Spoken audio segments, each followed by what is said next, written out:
Docker is great.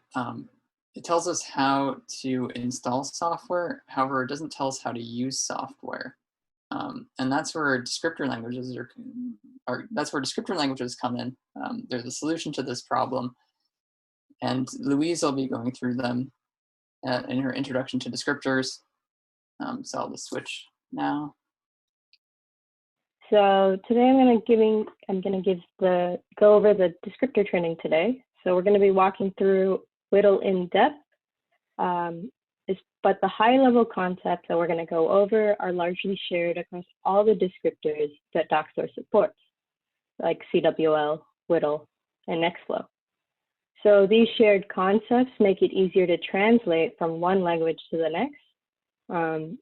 So whatever we go over with WDL today, it'll make it easier to transfer that knowledge if you want to write CWL or Nextflow descriptors.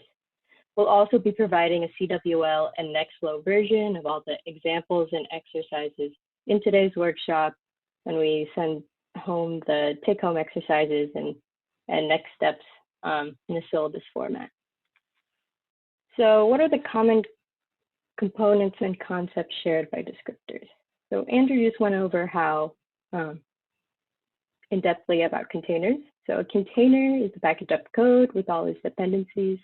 Inside the container is everything the software needs to run, which allows this software to become portable and runs quickly and reliably from one computing environment to another. A descriptor is the workflow language used to describe how to run your software, how to run your analysis pipeline. In your descriptor, you're going to say which containers you're going to need to run your pipeline, what steps to run and when to run them. You're also going to be defining some parameter variables, and these parameters can be things like what input and output data you need, or any compute requirements that might be necessary to run your analysis. And the parameter file specifies the actual values that you're going to fill into these parameters. So you can think of descriptor as the template, and you can think of the parameter file as the values to map to that template.